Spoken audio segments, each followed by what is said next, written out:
আজ একটা একেবারে সিম্পল চকলেট কেকের ডিজাইন তোমাদের সাথে শেয়ার করছি।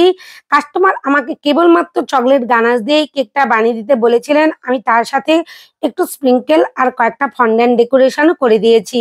দেখো, একসাথে দুটো কেকের অর্ডার ছিল।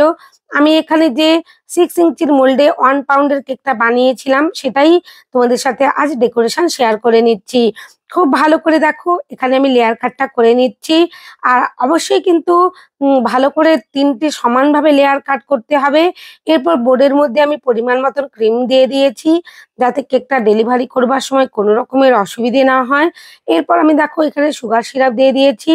সুগার সিরাপ দিয়ে ভালো করে কিন্তু সোপ করে নিয়েছি। তারপরে চকলেট গানাশ দিয়েছি। যেভাবে আমি চকলেট কেকগুলো বানিয়ে থাকি সেভাবেই এই কাজটা করেছি। এরপর ক্রিম পরিমাণ মতন দিয়েছি। ক্রিমের উপর আবারও আমি গানাশ দিয়ে দিলাম। খুব ভালো করে কিন্তু গানাশটা চারিদিকে স্প্রেড করে নিতে হবে।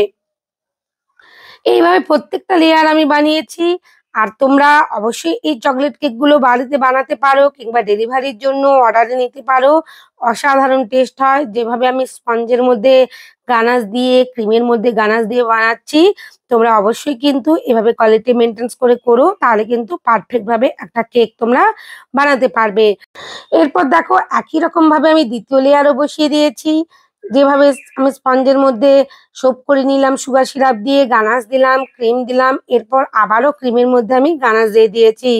যে ম্যাডাম আমাকে এই কেকটার অর্ডার করেছিলেন, উনি অল্প ক্রিমের উপর আর অল্প চকলেট দিয়ে আমাকে একটা ডেকোরেশন করে দিতে বলেছিলেন হালকাভাবে একেবারে কেকটার। আমি একটু ডিজাইন করে দিয়েছি। একেবারে শুধুমাত্র গানাশ দিয়ে করলে কেকটা যেমন ফাঁকা ফাঁকাও লাগবে, দেখতেও ভালো লাগবে না। তাই আমি সাইডের অংশ থেকে একটু ছোট্ট করে ডেকোরেশন করে দিয়েছি। কারণ এই কেকটার সাথে যে স্কোয়ার কেকটা তোমরা দেখলে, ওই কেকটা আমার ফন্ডেন্টের ডেকোরেশন ছিল অনেকটাই। তাই ভাবলাম 4-5টে ফ্লাওয়ার বানিয়েই নেই। ফন্ডেন্টের এই ডেকোরেশনটা, এই কেকটার ডেকোরেশন আমি ইউজ করে নেব। সেই মতনই আমি করে নিয়েছি। এরপর দেখো এখানে ক্রাম কোটিং করে নিচ্ছি। ক্রাম কোটিং কিন্তু অবশ্যই ভালো করে নিতে হবে। আর ক্রাম কোটিং করার পর ফ্রিজের মধ্যে কিন্তু ৩০ মিনিটের জন্য রেখে দিতে হবে সেট করতে। আর হ্যাঁ, অবশ্যই কিন্তু বোর্ডটা ভালো করে পরিষ্কার করে নিতে হবে, যেন এতটুকু ক্রাম্পস না থাকে। দেখো আমি ৩০ মিনিটের জন্য রেখে দিয়েছিলাম। হাতে যদি সময় কম থাকে ২০ মিনিট অন্তত রেখো। এই গরমে বিশেষ করে অবশ্যই কিন্তু কেকগুলো ক্রাম কোটিং করে ফ্রিজের মধ্যে সেট করতে রাখতে হবে। তারপরেই কিন্তু দেখো এখানে খুব অল্প ক্রিমে খুব কম সময়ে আমার কেকটা ফিনিশিং এসেই যাচ্ছে। তোমাদেরকে ভিডিও আমি কিন্তু ক্লিয়ারলি দেখিয়েও দিচ্ছি কিভাবে প্যালেট নাইফ দিয়ে অল্প অল্প করে ক্রিম লাগিয়ে কেকটাকে ফিনিশিং আনতে হয়। তোমাদের যাদের ফিনিশিং আনতে অসুবিধে বা নতুন কেক বানাচ্ছ, আশা করছি ভিডিওটা দেখলে তোমরা পারফেক্ট ভাবে একটা কেকের ফিনিশিং আনতে পারবে। আর দেখো আমি কিন্তু এখানে টার্নিং টেবিল বাম হাতে ঘুরিয়ে নিচ্ছি, আর ডান হাতে কিন্তু প্যালেট নাইফটা এক জায়গায় স্থির রেখেই আমি কিন্তু কাজটা করছি। তোমরাও এভাবেই করার চেষ্টা করো। আর এগুলো খুবই প্র্যাকটিসের কাজ। একটু সময় আর ধৈর্য আর একটু প্র্যাকটিস, এই ৩টে যদি তুমি দিয়ে দাও তাহলে কিন্তু পারফেক্ট ভাবে একটা কেক বানাতে তোমাকে কেউ আটকাতে পারবে না। এরপর আমার দেখো সাইডের অংশ থেকেও একটু মনে হচ্ছিল ফিনিশিং করার ছিল, তো আমি করে নিলাম। আর যে অংশগুলোতে ক্রাম দেখা যাবে সেই অংশগুলো কিন্তু আবারও ক্রিম দিয়ে ফিনিশিংটা করে নিতে হবে। একটা কেক তোমার ফিনিশিং এরই উপর প্রথমে কিন্তু দেখেই মনে হবে যে কেকটা কিরকম খেতে হবে। কেকটা দেখতেও যেমন ভালো হওয়া চাই, খেতেও তেমন ভালো হওয়া চাই। আর যখন তুমি প্রেজেন্টেশন করবে কেকটা, তখন অবশ্যই কিন্তু সবাই দেখাতেই আগে দেখবে। দেখো এখানে আমি গানাশ পরিমাণ মতন দিয়ে দিয়েছি। খুব ভালো করে প্যালেট নাইফ দিয়ে গানাশটা আমি চারিদিকে ছড়িয়ে নিচ্ছি। একেবারে কভার করে নেব, হালকাভাবেই কভার করতে বলা হয়েছিল আমাকে।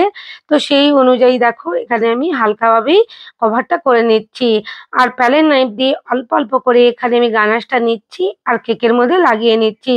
তোমরা পাইপিং ব্যাগের মধ্যে ভরে নিয়েও কাজটা করতে পারো। যার যেমন সুবিধে সে তেমন করে নিতে পারো, কোনো অসুবিধে নেই। আর হ্যাঁ, এক্ষেত্রে কিন্তু একটা টিপস তোমাদের বলেই রাখি। এখানে যে প্যালেট নাইফটা আমি কিন্তু ইউজ করছি একেবারে হালকাভাবে। কখনোই কিন্তু এখানে জোরে প্যালেট নাইফ ইউজ করা যাবে না। এই চকলেটটা দিয়ে যখন কাজ করবে, গার্নিশটা যখন চারিদিকে পোরিং করবে, সুতরাং প্যালেট নাইফ কিন্তু একেবারে হালকাভাবে ধরতে হবে। আমার কাছে একটু এক্সট্রা গানাশ ছিল, সেটা পাইপিং ব্যাগের মধ্যে ভরে নিয়ে একটা জিগজ্যাগ মতন করে নিয়েছি একটা সাইডের অংশ থেকে। আর কিছুটা আমি গোল্ডেন কালারের স্প্রিংকেল এখানে স্প্রেড করে নিয়েছি। আর তারই সাইডের অংশ থেকে আমি কয়েকটা ফন্ড্যান্টের যে ফ্লাওয়ার রেডি করে নিয়েছিলাম, সেই ফ্লাওয়ারটাই বসিয়ে দেব। তোমাদের যদি এই ডিজাইনটা ভালো লাগে অবশ্যই তোমরা ট্রাই করো। কেকটা দেখো সিম্পলের উপর কত সুন্দর দেখতে লাগছে।